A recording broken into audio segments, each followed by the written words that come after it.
Friends, I welcome you in my English channel English originator. Friend, हम synonyms करने वाले हैं जो कि मैं इसका एक्सप्लेनेशन हिंदी में और इसके साथ ही साथ इंग्लिश में भी करूँगी, जिससे आपको सिनोनिम्स को समझने में और लर्न करने में काफ़ी आसानी होगी। ठीक है, ये मैं कई पार्ट में डिवाइड करके आपको ये प्रोवाइड कराने वाली हूँ। तो अगर आपको मेरा ये वीडियो पसंद आएगा तो आप उसे लाइक कर दीजिएगा, और अगर आप चैनल पे पहली बार विजिट कर रहे हैं तो आप इसको सब्सक्राइब कर दीजिए। ठीक है, ये जो सिनोनिम्स है इसका लेवल काफ़ी हार्ड एडवांस लेवल का है, जो कि UP, TGT, PGT, KVS, DSSB जैसे एग्ज़ाम में काफ़ी यूजफुल हो सकता है।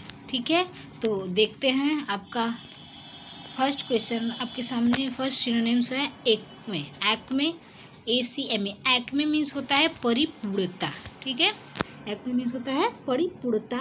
तो इसका आपको सिनोनिम्स हो सकता है हाईएस्ट। हाईएस्ट मीन जानते हैं सबसे ऊंचा होता है। उसके बाद स्टेज और पिनैकल। ठीक है, आपको यहाँ पे पिनैकल देखना है। Pinnacle, PINNACLE। पिनैकल मीन्स होता है शिखर। The most important part of something is called pinnacle. और एक्मे क्या होता है? Acme is the highest point of development. अगर कोई विकास का सबसे हाईएस्ट पॉइंट है उसको हम बोलेंगे एक्मे या परिपूर्णता।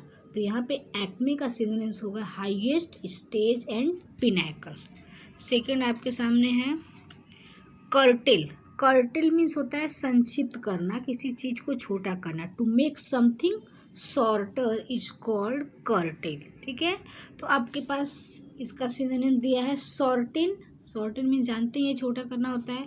अबेट, अबेट मीन्स होता है धीमा, धीमा होना। जैसे to make something less strong, तो वो क्या हो जाएगा? धीमा हो गया।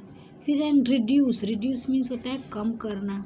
ठीक है, to make something smaller in quantity is known as reduce. Diminish means उसका जो है महत्व घटाना। To become less important is diminish. ठीक है, तो आपका जो कर्टेल है उसका सिनोनिम्स हो जाएगा shorten, abate, reduce and diminish. ठीक है, आप चारों उसका मतलब समझ गए हो।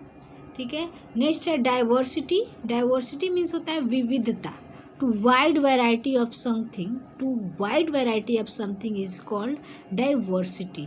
आपका डाइवर्सिटी का सिनोनिम्स होगा डिफरेंस। डिफरेंस मीन्स विभिन्नता होता है। डिसिमिलैरिटी होता है, उसके बाद वैरायटी होता है। डिसिमिलैरिटी वही है विविधता और विभिन्नता, सारा का मतलब एक ही है। द डिफरेंस, डिसिमिलैरिटी जो होता है वो ज़्यादातर the difference between human and animals के लिए यूज होता है, उसको बोलते हैं डिसिमिलैरिटी। नेक्स्ट क्वेश्चन आपके सामने सिनोनिम्स है एक्सटैसी। एक्सटैसी मीन्स होता है हर्ष, मतलब खुशी। ठीक है, अ फीलिंग और state of great happiness is called happiness. ठीक है, एक्सटैसी। जॉय आपका हो जाएगा सिनोनिम्स, ब्लेस है। उसके बाद है रैप्चर। रैप्चर आनंद होता है। जैसे रैप्चर का ये देख लीजिए, काफ़ी डिफ़िकल्ट लग रहा है रैप्चर आनंद। उसके बाद इंथुसियाज्म, उत्साह, तो आप जानते ही होंगे। नेक्स्ट है अर्ज। अर्ज मीन्स होता है प्रेरित करना। आप किसी चीज़ को क्या कर रहे हैं? To advise somebody to do something is called urge. Urge means प्रेरित करना, टू मोटिवेट करना।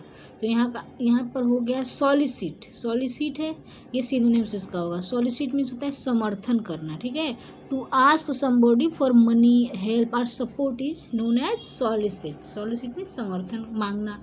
उसके बाद है प्लीड। प्लीड का होता है चिरौरी करना। क्या होता है प्लीड का मतलब? जैसे कि आप किसी चीज़ को चिरौरी कर रहे हैं, याचना कर रहे हैं, तो उसको बोलेंगे प्लीड। नेक्स्ट है प्रेस। प्रेस मीन्स किसी चीज़ को फोर्स करना।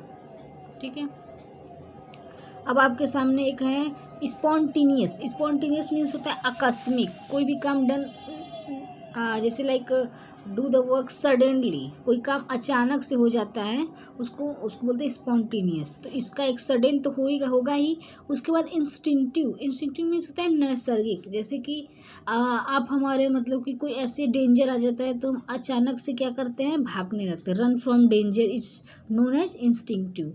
तो आपके पास नैसर्गिक प्रवृत्ति है, वो क्या होती है? वो आकस्मिक होती है। उसके बाद इनवॉलेंटरी मीन्स होता है अनैच्छिक, जैसे कि डन विदाउट वांटिंग। आप बिना किसी इच्छा के भी कोई काम अचानक से करते हैं, उसको बोलते हैं अनैच्छिक या इनवॉलेंटरी। और नेचुरल है, अगर प्राकृतिक रूप से कर रहे हैं वो भी काम क्या होता है?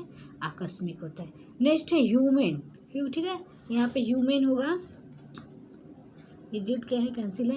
ह्यूमेन मीन्स होता है सहानुभूति, आप किसी को सिंपैथी कर रहे हैं तो वहाँ पे होता है सहानुभूति, ठीक है। Showing kindness specially to a person or animals, ठीक है, उसको बोलते हैं सहानुभूति। इसका हो जाएगा आपका टेंडर हो जाएगा, सॉफ्ट, काइंड, मर्सीफुल, ये काफ़ी सब नॉर्मल लैंग्वेज वर्ड है, ये आपको पता होंगे। नेक्स्ट है होमेज। होमेज का मतलब होता है श्रद्धांजलि, ठीक है, श्रद्धांजलि होता है। Something that is done to respect, ठीक है, किसी चीज़ के लिए किसी और को आप जैसे रिस्पेक्ट दे रहे हैं। ट्रिब्यूट का मतलब ही होता है जैसे डीप रिस्पेक्ट फॉर समथिंग, उसको हम बोल सकते हैं श्रद्धांजलि। इसका वेनरेशन होता है, वेनरेशन मीन्स भी श्रद्धांजलि होता है, और रेवरेंस मीन्स होता है श्रद्धांजलि, ठीक है। रेवरेंस हो गया, वेनरेशन हो गया, ट्रिब्यूट, ये सब श्रद्धांजलि। उसके बाद है फैब्रिकेटेड, जैसे आप कोई चीज़ मनगढ़ंत है, ठीक है, बनाई गई हुई है। आर्टिफिशियल इसको बोल सकते हैं, आर्टिफिशियल। उसके बाद कंस्ट्रक्ट हो गया, कंस्ट्रक्ट मीन्स निर्माण करना। मेकअप जैसे बनाना, उसके बाद बिल्ड करना, मेकिंग करना, ये सब क्या हो जाएगा, फैब्रिकेटेड के सिनोनिम्स होगा। उसके बाद है वैग्यू। वैग्यू मीन्स होता है अस्पष्ट, कोई चीज़ क्या है अस्पष्ट है, उसको बोलते हैं वैग्यू। ऑब्स्क्योर हो जाएगा, जैसे कि ऑब्स्क्योर क्या होता है, अप्रसिद्ध कोई चीज़ को बोलते हैं ऑब्स्क्योर। जैसे इसको क्या बोल सकते हैं हम, नॉट वेल नोन, कोई चीज़ बहुत ज़्यादा फेमस नहीं है तो उसको भी वो भी सिनोनिम्स हो जाएगा वैग्यू का।